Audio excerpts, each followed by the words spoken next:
A gente continua no assunto que é a prisão domiciliar de Jair Bolsonaro decretada pelo ministro Alexandre de Moraes, Murilo de Aragão. A pergunta que ficou ao final do último segmento é muito simples. Alguns dirão, como é que vocês são tão ingênuos ao ponto sequer de fazer esta pergunta? Mas eu acho que a pergunta tem sua razão de ser. Nós estamos diante de apenas um processo politizado disfarçado de jurídico? Olha, eu não digo que é disfarçado, eu estou dizendo que é contaminado. O que é a questão da judicialização da política e do ativismo do judiciário, ela é antiga. Ela não é apenas um fato novo criado agora pelo episódio do Bolsonaro. Agora, é evidente que o desempenho performático de Alexandre de Moraes como ministro do Supremo e como a resistência também que o Bolsonaro impõe às medidas, sempre traçando uma estratégia de guerrilha verbal, provocando, desqualificando as decisões, né? Isso é altamente politizado. Ainda quando se tem em volta disso uma questão ainda de conflito institucional entre o Supremo e o Legislativo, o Executivo alimentando esse conflito em favor dos seus interesses, há esses pedidos, 28 indo para 29 pedidos de impeachment do Alexandre de Moraes, há um compromisso tácito de que esses pedidos não seriam colocados em pauta. Agora, todo esse episódio só contribui, os episódios só contribuem para aumentar a contaminação política desse julgamento, desse processo. Agora, é evidente, eu concordo com o professor André, quando ele diz que há pouco menos de 2 meses do julgamento definitivo, talvez não fosse necessário esse movimento agora. Podia se esperar, já que se tem um processo que segue o seu curso normal e com uma história mais ou menos já definida. A discussão provavelmente vai ser a dosimetria da pena. Acho que isso vai ser o grande debate adiante. Agora, a questão já está politizado. E essa questão da politização do judiciário é antiga, ela não é nova, ela é um traço do século.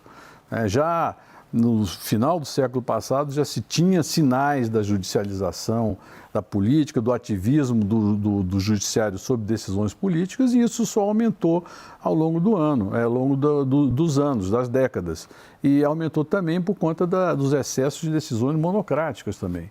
Então, essas decisões de grande impacto tomadas monocraticamente têm um efeito político, claro. Isso não é um julgamento de mérito, é um julgamento de realidade. Daniel, vamos tentar examinar um pouco agora as consequências dessa decretação hoje. Em cima, o Congresso está voltando, já voltava num ambiente conturbado, difícil para o Executivo, tem sido difícil para o Executivo estruturalmente, falando assim. Agora, particularmente essa decisão, como é que você desenha o cenário próximo em relação ao Congresso? William, o que estava acontecendo, obviamente você tinha uma tensão aqui entre poderes muito pronunciada, isso ficou evidente, o último capítulo foi a derrubada da decisão sobre o IOF por Alexandre de Moraes, mas no meio de tudo isso teve o tarifaço. O PL acabou ficando muito isolado na Câmara e no Senado por causa de Eduardo Bolsonaro. Ninguém queria se vincular muito a ele, tirando os próprios bolsonaristas. O governo prepara um conjunto de medidas que muitas delas precisam ser aprovadas pelo Congresso. Essa é uma pauta suprapartidária. Então, tudo levava a crer que você teria um começo de semestre legislativo mais ou menos morno, sem grandes tumultos e sem grandes tensões entre poderes. O problema é que agora a discussão daqui em diante, no resto da semana, talvez no mês inteiro, não vai ser o tarifaço de Trump, não vai ser o pacote do governo, o plano de contingência para responder ao tarifaço. O grande debate que se instala é, novamente, o que o bolsonarismo vai chamar de arbitrariedade jurídica, o que o governo vai dizer, olha, mas isso é absolutamente devido, justo e legal. E aí, no meio de tudo isso, tem um aspecto que não dá para colocar fora ali do radar, que é o seguinte... Eduardo Bolsonaro também peitou, vamos dizer com clareza, ameaçou Davi Alcolumbre e Hugo Mota, que obviamente não gostam de serem metidos nisso tudo e muito menos de trabalhar sob pressão, colocou os dois nomes na roda, dizendo, olha, eles também podem ser atingidos pela Lei Magnitsky.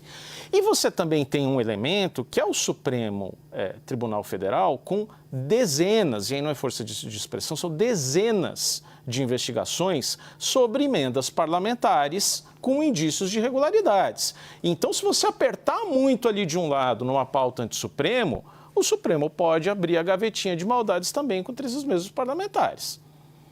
Você está me pedindo a palavra, Murilo? Não, Só lembrando, André, também não espere eu passar a palavra. Se você quiser intervir a qualquer momento, por favor. Eu não discordo do Daniel nunca, mas eu não acho que a pauta era uma pauta tranquila, porque tinha aí a questão do IOF, imposto de renda, setor elétrico, LDO, que não foi votada, ou daqui a pouco o início da discussão do orçamento, setor elétrico, como eu disse, tributação de bets. Então, tem uma pauta importante lá que interessa ao governo. Agora, o que aconteceu teve dois efeitos políticos importantes. O primeiro, que abafou, esse episódio de hoje abafou um pouco as atitudes bélicas de Eduardo Bolsonaro. E aumentaram a vitimização do ex-presidente Bolsonaro. Tanto é que, de alguma maneira, eles se beneficiaram nas pesquisas desse episódio aí. Então, eu não digo, eles dois, o Bolsonaro e o Lula, têm índices de rejeições altíssimos, 47% Lula, 44% o Bolsonaro, mas ele fica vitimizado nesse momento, e tanto que a manifestação de domingo trouxe mais gente do que a última manifestação que o Bolsonaro esteve presente. Quer dizer, todos os episódios que ocorreram na semana passada terminaram vitaminando a oposição bolsonarista e dando mais narrativa para eles. Então, isso tudo é evidente que chega ao Congresso. E chega ao Congresso com a pressão que virá do Senado para tentar votar o impeachment de Alexandre de Moraes. Então, há um momento muito delicado, que cada movimento e cada decisão terá uma repercussão política muito séria. E tendo ainda por cima a questão diplomática e comercial com os Estados Unidos. É esse ponto que me parece, quer dizer, eu não me lembro como repórter da gente ter visto uma crise doméstica brasileira com participação. William, eu quero dizer, o ministro Alexandre de Moraes, de passagem, dá um toco no Nicolas Ferreira. Sim. Ou seja, de forma que amanhã também o deputado federal Nicolas Ferreira pode ser alvo de algum tipo de sanção, como o senador Marcos Duval foi colocado tornozeleira nele. Então, esse cenário é, obviamente, altamente inflamável e político. Sim, o deputado a quem você se referiu pediu a prisão do Moraes. Também pediu a prisão do Moraes. Então, nós temos uma situação... Nessa situação, eu não me lembro que a participação de uma potência estrangeira fosse tão presente e possivelmente, aí que vem a pergunta, decisiva como é a participação dos Estados Unidos. A gente sempre teve os Estados Unidos como alguma... o Lorival, isso aí parece a época, as vésperas da Segunda Guerra Mundial, com a Alemanha, Estados Unidos... Não é por aí não. É pelo seguinte... A gente precisa tentar entender, e foi o que você fez semana passada em Washington, Lorival, qual é a cabeça dos americanos em relação ao Brasil. Por exemplo, quando eles olham, ou quando a Casa Branca vê as manifestações na Avenida, entre outras, na Avenida Paulista, no domingo, nas quais se apoiava Trump, que lições eles tiram daí? As lições a respeito do Moraes, a gente já sabe quais eles tiraram, está aí na nota do Departamento de Estado. Agora, do ponto de vista político, da capacidade que eles se atribuem, os formuladores de política em Washington, de influenciar decisivamente acontecimentos brasileiros. O que eles estão enxergando? Exato, Eu acho que para eles é um teste, né, um experimento muito interessante para o Trump, essa questão das tarifas e também da lei Magnitsky, da questão dos vistos e tal, são todas ferramentas que ele quer realmente exercitar, porque ele não quer recorrer a ação militares para impor o poder americano. Então, ele está experimentando algo que há décadas ele vem falando sobre isso, estudando essa possibilidade e refinando essas técnicas, e chegou a hora, então, de impor o desejo dele com essas ferramentas. E a lei Magnitsky, ela oferece uma oportunidade muito importante para o Trump também, de virar os conceitos com relação a quem é que é o campeão dos direitos humanos, quem é que é o campeão da liberdade, da democracia e do Estado de Direito. Ele quer provar que não é a esquerda, que não são os democratas americanos, que não é a esquerda brasileira ou a esquerda latino-americana, que é ele, que é a direita liderada por ele. Isso é uma oportunidade muito importante para o Donald Trump, porque ele está no fim da carreira dele e ele está usando esse mandato para reconfigurar a biografia dele, depois de ter sido réu em 4 processos no ano passado mesmo, de ter sofrido 2 impeachments abertos pela Câmara dos Deputados e não referendados pelo Senado de maioria republicana. Então, ele ainda tem pela frente a Rússia, ele está virando totalmente a posição dele sobre a Rússia, e isso provavelmente vai atingir o Brasil também, por causa das importações de produtos russos por parte do Brasil. Hoje ele falou sobre a Índia, que, claro, é um importador muito maior do que o Brasil de produtos russos, mas ele provavelmente vai chegar, já mencionou antes, provavelmente vai chegar ao Brasil também. Deixa eu ver esse aspecto pelo outro lado. A gente olhando como é que os americanos enxergam a capacidade deles de atuar de alguma forma sobre decisões de instituições brasileiras, que seria o Supremo, André Marcílio. Em que medida o que acontece na Casa Branca tem ou não tem peso no que o Supremo faz? O Supremo, né, eu imagino, pelo menos a gente percebe, que ele se sente completamente blindado, né? É uma espécie de bunker institucional, e os ministros acreditam-se completamente protegidos, seja pelas instituições, seja as instituições de Estado que hoje de alguma forma servem, como, por exemplo, a gente tem visto medidas da própria AGU servindo ao Moraes, monitorando processos. Então, há uma espécie de mimo, né, ao Supremo pelas instituições e autoridades, mais do que o normal, mais do que naturalmente já são mimados, e eu creio que isso faz com que eles não se importem, ou pelo menos há uma ala do STF que não se importa muito com aquilo que lhe é imposto, que lhe é dito, ou que é feito ao Brasil. Agora, eu me preocupo muito com a forma como nós, ou como o Supremo, reage a tudo isso sem pensar nas consequências. A gente estava falando aqui de que existe uma politização, né, e aí a gente chama isso de ativismo ou de politização.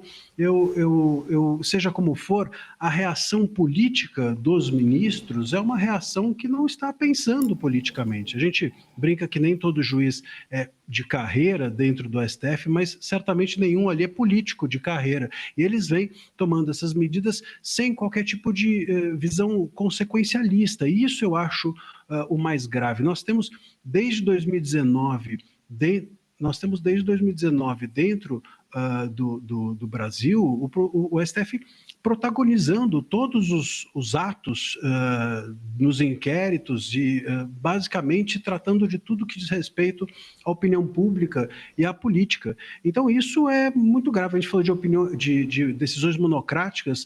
Há estudos que dizem que a gente tem 85% das decisões hoje do STF, todas monocráticas. Então, como é que a gente lida com esse Supremo blindado, com esse Supremo que não percebe a força que tem, um Estado que reage de forma desmesurada a tudo aquilo que ele lê como ataque, e todos nós sofremos as consequências. Então, esse é o grande ponto.